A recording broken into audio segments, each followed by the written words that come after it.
오늘도 주의 말씀이 우리의 발걸음을 인도하는 하루가 되기를 소원합니다. 요한복음 3장 22절에서 30절까지 말씀을 교독하겠습니다. 하나님의 말씀입니다. 그 후에 예수께서 제자들과 유대 땅으로 가서 거기 함께 유하시며 세례를 베푸시더라. 요한도 살렘 가까운 에논에서 세례를 베푸니 거기 물이 많음이라. 그러므로 사람들이 와서 세례를 받더라. 요한이 아직 옥에 갇히지 아니하였더라. 이에 요한의 제자 중에서 한 유대인과 더불어 정결 예식에 대하여 변론이 되었더니 그들이 요한에게 가서 이르되 랍비여 선생님과 함께 요단강 저편에 있더니 곧 선생님이 증언하시던 이가 세례를 베풀매 사람이 다 그에게로 가더이다. 요한이 대답하여 이르되 만일 하늘에서 주신 바 아니면 사람이 아무것도 받을 수 없느니라. 내가 말한 바 나는 그리스도가 아니요 그의 앞에 보내심을 받은 자라고 한 것을 증언할 자는 너희니라. 신부를 취하는 자는 신랑이나 서서 신랑의 음성을 듣는 친구가 크게 기뻐하나니 나는 이러한 기쁨으로 충만하였노라. 함께 읽습니다. 그는 흥하여야 하겠고 나는 쇠하여야 하니라. 아멘. 예수님보다 먼저 왔지요. 엄청난 인기를 얻었습니다. 사람들이 몰려왔습니다. 명예도 얻었습니다. 사회적 영향력이 엄청나게 큰 사람. 그러나 그도 주인공은 아니었습니다. 2달란트 받은 종입니다. 바로 세례 요한이죠. 세례 요한의 정체성을 한마디로 얘기하면 도구라고 말할 수 있습니다. 도구. 사실 우리는 이 도구라는 말을 그렇게 좋아하지는 않습니다. 이용당한다 라는 뜻이 그 속에 있는 것 같기 때문이지요. 누가 이용당하는 것을 좋아하겠습니까? 비슷하게 많이 사용되는 단어가 1993년 우리나라에서 아주 유행을 했지요. 그때 국회의원이었고 국회의장을 했던 김재순 의원이라는 분 돌아가셨는데 그분이 유명한 것은 월간지 샘터라는 잡지를 창간한 분입니다. 이분이 3당 합당을 열심히 했고 YS를 대통령 만드는 일에 열심을 다했는데 이후에 고위공직자 재산 공개라는 것을 통해서 정치권 대대적으로 물갈이를 할 때 부정축제 의혹으로 의원직을 사임하게 되지요. 그래도 그때는 낭만이 있던 시대인 것 같아요. 그러면 의원직 툭 던지는데 요즘은 아주 끝까지 버티지요. 그때가 좀 아싸리 했던 것 같습니다. 아싸리 일본 말입니다. 그랬는데 그분이 사임하면서 한 말이 토사구팽, 그 말을 쓰면서 사실은 우리에게 이 말이 내자 한자 성어인데 토끼를 사냥하고 나면 사냥개를 삶아서 잡아먹는다. 팽당한다. 그러니까 이용당한다라는 의미로 그 말이 사용되지요. 그런데 생각을 해보면 우리의 인생이 도구 아닌 인생이 가능하겠습니까? 누군가의 도구가 되고 또 때로는 누구를 도구로 쓰고 그것이 사람이 살아가는 삶이 아닌가 하는 생각이 듭니다. 나는 도구 되는 건 싫어, 내가 주인으로 살 거야 라는 말은 그럴듯하지만 내가 누군가를 도구로 쓰겠다는 말이잖아요. 나는 누구를 도구로 쓰고 누군가의 도구는 안 되겠다. 무인도에서 홀로 살지 않는 한은 우리는 회사에서 일한다는 것은 사실 회사의 도구가 된다는 것이고, 군인이 된다는 것은 국가의 도구가 된다는 것이고, 가정에서도 가정의 도구가 되는 것, 이것이 인생인 것이지요. 결국 어떠한 도구가 되느냐, 그 말은 누구의 도구가 되느냐, 이게 관건이라는 겁니다.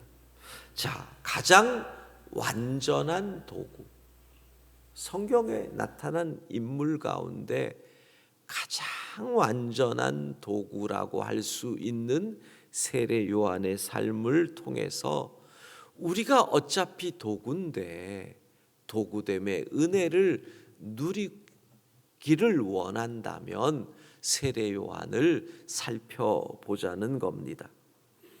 세례 요한이 완전한 도구라고 하는 이유는 그의 삶을 보면 알 수 있습니다. 정말 자기 자신을 위한 것은 하나도 없습니다. 광야에서 자랐지요. 결혼도 안 했죠. 재산도 없죠. 먹는 것도. 목사들 가운데 이 취미 생활을 할 게 별로 없으니까 먹는 식도락이라는 취미를 가진 분들이 좀 있습니다. 그나마 저부터도 제가 무슨 골프를 칩니까? 운동이라고 하면 그냥 제 방에서 러닝머신에서 뛰는 것, 그게 다인데, 그러니 맛있는 것 찾아 먹는 취미를 가진 분들이 많은데, 진짜 세례 요한도 맛있는 거 먹었죠. 메뚜기, 석청, 먹는 것도 그거. 옷을 입어도 낙타, 털옷 한 벌로 살았던 사람. 자기를 위한 것 하나도 없습니다. 예수님이 오시니까 세례를 베풀어 공생애를 시작하게 했지요. 내가 키운 제자들을 예수님에게 보냈죠. 요한, 안드레, 예수님에게 보냈습니다. 그리고 심지어는 예수님의 사역 초기에 오늘 본문에 보면 예수님이 뭘 해요? 세례를 베풀어요. 요즘 말로 하면 지적 소유권 강탈이죠. 세례 요한이 세례를 베풀면서 많은 사람들에게 유명해지는데 예수님이 그 카피를 하는 거잖아요. 모든 것을 주님께 드린 완전한 도구라는 겁니다. 세례 요한은 어떻게 그렇게 도구로서 완전할 수 있었는가? 그걸 생각해 봅니다. 첫 번째로 도구라고 하는 것은 누군가 나를 쓴다는 거잖아요. 누가 나를 쓰느냐? 이게 도구됨의 가장 중요한 키포인트가 되는 겁니다. 누가 주인이냐? 이 질문을 하는 겁니다. 우리가 흔히 많이 쓰는 예이지만 칼도 주방에서 엄마가 쓰면 생명을 살리는 맛있는 음식을 만드는 도구가 되지만 강도의 손에 들리면 누군가를 죽이는 나쁜 도구가 되는 거 아닙니까? 나를 누구에게 드리느냐? 과연 주님이 나의 진정한 주인이시냐라는 거예요. 나의 주인이 누구인가? 주인이 선하면 도구가 선합니다. 주인이 기쁘면 도구가 기쁩니다. 주인이 바르면 도구도 바릅니다. 여러분, 주인이 능력 있으면요, 도구가 마른 막대기에 불과하지만 모세의 손에 들리니 반석을 치니 반석에서 샘물이 납니다. 주인의 능력이 도구의 능력이 되는 것이지요. 그러니까 우리는 주님이 진짜 나의 주인이신가? 새벽 기도를 나오면 이걸 좀 고민하고 어제 하루를 돌아보셔야 됩니다. 나는 어제 하루 진짜 주의 도구로 살았는가? 늘 체크를 해야 됩니다. 내가 성질 부림으로 인해서 도구된 내가 그렇게 삶으로 인해서 주님의 영광을 가리운 것은 아닌가? 늘 그걸 체크해야 하는 겁니다. 그래서 도구는 늘 고민해야 하는 것이 두 번째지요. 어떻게 하면 주님만 영광을 받으실 수 있는가? 어떻게 하면 나를 통해서 주님만 드러낼 수 있는가?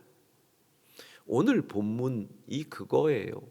세례 요한의 제자들이 세례 요한을 찾아와서 그러는 거예요. 지금 저쪽 편에서 선생님이 오실 분이라고 증언했던 그분이 우리가 하던 세례를 베푸니 사람들이 그쪽으로 몰려갑니다. 그 말은 뭐예요? 저 사람이 우리 상권을 침범했으니 가셔서 야단을 쳐서 그 일 그만두게 하십시오 라고 말하는 거잖아요. 그런데 요한이 뭐라고 이야기해요? 29절을 보면 자신의 정체성이 뭐라는 거예요? 나 조연이야, 조연이야. 여러분, 결혼식장에서 신랑 신부가 주인공이잖아요. 신부 친구들이 신부보다 예쁘게 오는 거 반칙입니다. 결혼식장에 가보면 신부보다 이쁘게 오는 신부 친구들이 많아요. 물론 그렇게 얘기하겠죠. 제가 본질적으로 이뻐서 어쩔 수 없어요. 뭐 그렇게 말할지는 모르지만 결혼식장에서는 신부가 드러나야 되고 신부가 박수 받는 걸 보고 좋아해야 되잖아요. 그거예요. 나는 조연일 뿐이다. 그리고 위대한 고백을 하잖아요. 30절 같이 읽습니다. 그는 흥하여야 하겠고 나는 쇠하여야 하리라 하니라. 예, 주님이 나타나면 된다. 내가 존재하는 이유 자체가 그분을 위해서다. 그는 흥하여야 하겠고 나는 쇠하여야 하리라. 그는 살아야 하겠고 나는 죽어야 하리라. 그는 강해야 하겠고 나는 약해야 하리라. 이것이 바로 세례 요한의 도구된 고백이라는 거예요. 문제는 뭐예요? 종이 주인 노릇하려는 거예요. 그러니 도구가 도구되지를 못하는 거죠. 내가 주인공 되려고 합니다. 내가 초점 받으려고 합니다. 내가 칭찬받으려고 합니다. 내가 인정받으려고 합니다. 그게 안 되면 삐칩니다. 그게 안 되면 시험이 듭니다. 기억하셔야 합니다. 나는 도구이다. 도구로서 만족하는 것. 그래서 이사야 선지자는 요한을 어떻게 예언합니까? 그 광야에서 외치는 자의 소리다. 요한도 스스로를 광야에서 외치는 자의 소리라는 겁니다. 외치는 자가 아니에요. 사람은 남거든요. 말이 아니에요. 말도 남거든요. 소리는 뭐예요? 사라지는 거예요. 그냥 사람들을 깨우고 사라질 뿐이에요. 소리 나는 사라진다. 이게 도구인 거죠. 이름 없이 빛도 없이 감사하며 섬기리라. 이게 도구된 자의 고백이죠. 그렇기 때문에 이 도구에게 가장 중요한 것은 주인이 쓰시느냐. 그러면 주인은 어떤 도구를 쓰겠어요? 디모데후서 2장 20절 21절 같이 읽습니다. 큰 집에는 금그릇과 은그릇뿐 아니라 나무 그릇과 질그릇도 있어 귀하게 쓰는 것도 있고 천하게 쓰는 것도 있나니 그러므로 누구든지 이런 것에서 자기를 깨끗하게 하면 귀히 쓰는 그릇이 되어 거룩하고 주인의 쓰심에 합당하며 모든 선한 일에 준비함이 되리라. 아멘. 중요한 건 뭐다? 깨끗함. 우리는 맨날 금이냐 은이냐 갖고 따지잖아요. 주님은 그런 거 안 따진다니까요. 그러니까 다섯이냐 둘이냐 하나냐 의미가 없는 거예요. 주님 쓰시면 되는 거거든요. 깨끗해야 쓰죠. 깨끗해야. 왜 세례 요한의 완전한 도구라? 여러분, 세례 요한이 당대의 권력자들을 향해서 얼마나 비판을 했어요. 이 독사의 자식들아, 도끼가 나무 뿌리에 놓였다. 그러면 그게 혼자 외치는 게 아니라 수많은 사람들이 세례 요한에게 몰려와서 그런 설교를 듣는데 얼마나 거슬리겠어요. 그러면 요즘 같았으면 어떻게 했겠어요? 쟤 좀 털어봐라. 근데 세례 요한이 털어도 그렇잖아요. 아까 말씀드렸지만 광야에서 결혼도 안 해. 먹는 것도 입는 것도 물론 낙타 털옷이고 광야에서 있었기 때문에 털면 먼지는 나올 거예요. 그러나 세례 요한을 주님이 쓰실 수밖에 없잖아요. 주님이 오실 길을 예비하는 그 사명을 감당하기 위하여 깨끗이. 여러분, 오늘 기도 제목이 그거예요. 온전한 주님의 도구 되고 싶습니다. 주님, 나를 사용해 주십시오.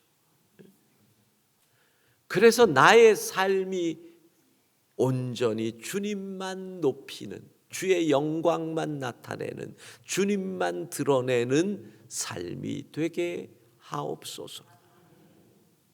세례 요한이 막판에 감옥에서 갇혀 있을 때 제자를 예수님에게 보내서 묻지요.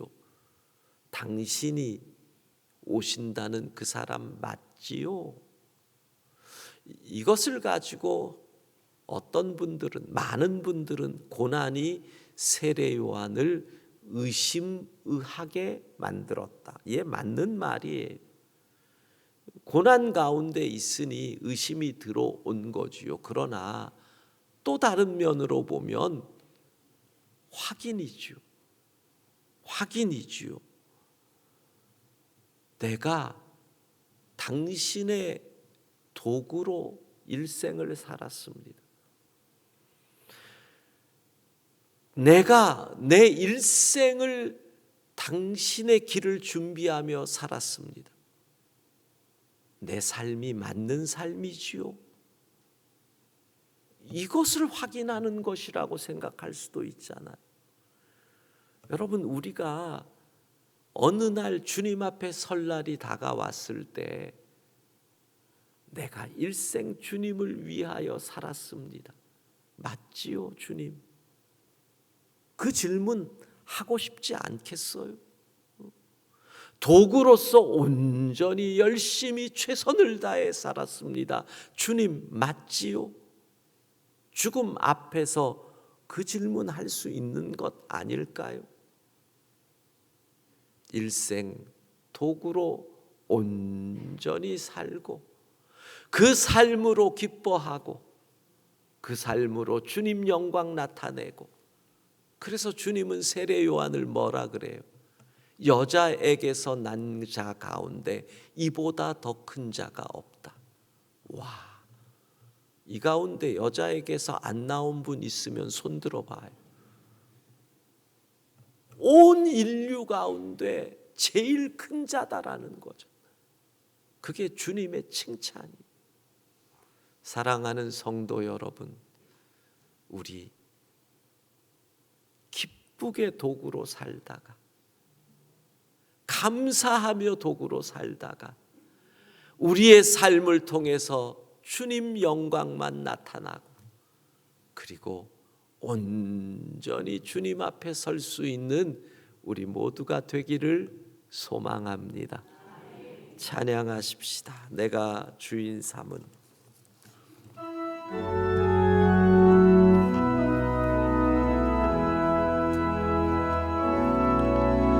내가 주인 삼은 모든 것 내려놓고 내 주 되신 주 앞에 나가 내가 사랑했던 모든 것 내려놓고 주님만 사랑해. 내가 주인 삼은 모든 것 내려놓고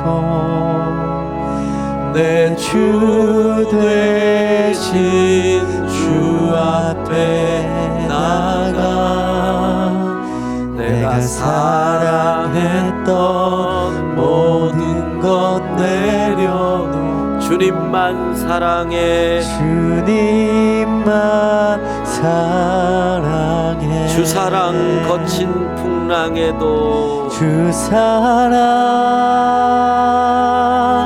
거친 풍랑에도 깊은 바다처럼 나를 잠잠케 해. 주 사랑 내 영혼의 반석, 내 영혼의 반석, 그 사랑 위에 우리 오른손 들고 주 사랑 거친 풍랑에도 주 사랑 거친 풍랑에도 깊은 바다처럼 나를 잠잠케 해. 주 사랑 내 영혼의 반석, 그 사랑 위에 서리. 자비하신 하나님, 온전히 우리를 주의 도구로 사용하여 주옵소서. 그리하여 우리의 전 삶을 통하여 주의 영광만이, 주님만이 드러나게 하옵소서. 오늘도 도구로서 삶의 자리에 나아가는데 내 모습 칭찬받으려고, 인정받으려고 헛된 것 쫓지 않고 오직 주의 영광만을 나타내며 사는, 주님 칭찬받는 온전한 도구의 하루가 되게 하옵소서. 하나님, 11교구 은퇴 권사님 오늘 경희대 병원에서 허리 협착을 치료하기 위하여 수술을 받습니다. 의사의 손을 주님이 붙잡아 주시고 모든 수술의 과정을 주관하여 주셔서 재활 치료까지 잘 마치고 다시 주의 전에 나와 하나님 예배할 수 있도록 능력의 손으로 붙잡아 주옵소서. 날씨가 무척 추워졌는데 오늘 오고 가는 길 지켜주시고 감기 걸리지 않도록 도와주시고 강건한 하루 되게 하옵소서. 예수님 이름으로 기도합니다. 아멘.